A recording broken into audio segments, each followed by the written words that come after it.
Hey everybody, it's Steph from the Hot Moon Podcast, and it's crazy how quickly things can change for Deion Sanders, Coach Prime at Colorado, right? I mean, look, man, when Deion took the job at Colorado, Paul Finebaum was very supportive. Even when they got to a hot start last year, Paul Finebaum was one of his biggest supporters. Happy at what Deion was doing and everything, and a year later, after they went 4-8, now it's all about what can the team actually do, right? And it's expanded college football playoffs. Can Coach Prime find a way in? And if not, can he find a way into a bowl game, improving on the 4-8 record?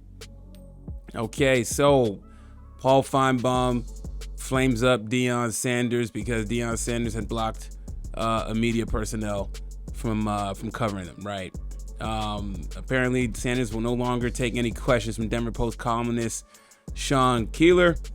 And look, man, some of the reason why I guess some of the things that he said in covering Deion Sanders in Colorado is statements like this: false prophet, deposition Deion, Planet Prime, Bruce Lee of BS, the Deion Kool-Aid, and circus. Okay, so this is why apparently I guess Deion doesn't want this guy having press access or whatever, answering questions. Look, man, is it childish on Deion Sanders' part? It's the media, right? Okay, like not everybody has to agree with Deion Sanders, and Deion Sanders is not above any level of criticism. Okay, but it gets interesting because Paul Finebaum has this to say about Deion. He said, Coach Prime is showing he is not ready for prime time.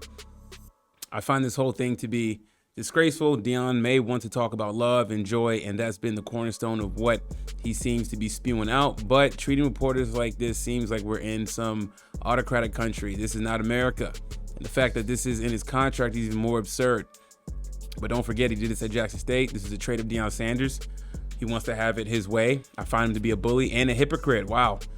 And quite frankly, as someone who has been a fan of his throughout his entire career, even at Colorado, I'm mortified by his actions. Okay, so Paul Finebaum, takes a pretty strong stance on Deion Sanders, right? So, look, is this the floodgates for other media personnel to really come at Deion Sanders now, right? Deion Sanders is the king of his castle. Like Paul Finebaum mentioned, he had a lot of control at Jackson State, and he has a lot of control now at a bigger D1 school like the University of Colorado. Okay, pressures on Deion Sanders to perform this year. Okay, look, 4-8. The way they started out, it was good. Then they started losing a bunch of games. Deion Sanders is saying he's a few players away, and really want to use his transfer portal. Okay, he had all off season to build the team now. Okay, I think the Deion Sanders circus will still be there to some degree. However, it is not going to be as nice. Okay, this article mentions about how Deion Sanders got a pass during the season because it's Colorado. Okay, they won the year before they won they won like 2 games or something like that. So, okay, all that Deion circus netted him a 2-game positive in the win column. Progress, but not good enough for progress nonetheless. But for Coach Prime, it would have been nice to see them get somewhere between 5 to 7 wins, but that didn't happen. Okay, so people were obsessed with the Deion Sanders effect, and rightfully so. You come there and you're a splash. You beat TCU, who the season prior was in the college football playoffs. So some of the early hype was warranted, but now we can actually focus on the games and the performance of this squad. Okay, will the media be as friendly? Will the people who had Deion Sanders back in the media, still give him an olive branch or give him an out or give him a pass? I don't think that's going to be the case this season. I think Deion Sanders is going to get a lot of arrows, man, if the team isn't performing well. Okay, the seat is hot, and should it be hot for a year or two? But he's Deion Sanders. He's Coach Prime. He generates a lot of attention. He is a walking circus. And he has a lot of sound bites and good quotes and motivational speaker. Wonderful, right? But considering that a special teams guy left, they're trying to get money from Saudi Arabia for NILs and stuff like that. There's a whole lot of things going around this team, right? You got Shiloh Sanders, being sued. Okay, for incident when he was a kid, all that stuff, and then the fact that they try to open up different LLCs or whatever for the money and to not get sued or whatever it is, all kinds of weird financial things going on in the background. And we really haven't gotten to any football, actual football as a college season is gearing up to get started fairly quickly, man. So let me know what you think about all this with Deion Sanders, the latest with Paul Finebaum getting on him.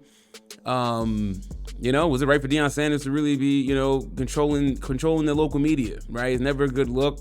Okay, he's not above criticism, whether people, you don't like the negativity or I guess the criticism from the local Denver news outlet, but that's media, that's sports. You're in a tough spot. You know what I'm saying? I mean, you're Coach Prime, you're popular, okay, and you're gonna have a lot of supporters, but you're gonna have some naysayers, and the naysayers are gonna have a chance to eat when you're not performing on the football field. So that is Deion Sanders' task right now.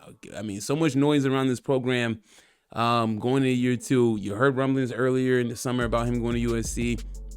Some people like the idea. I was in the mindset that he needs to have a better showcase in year 2 to show that he can actually coach on the D1 level.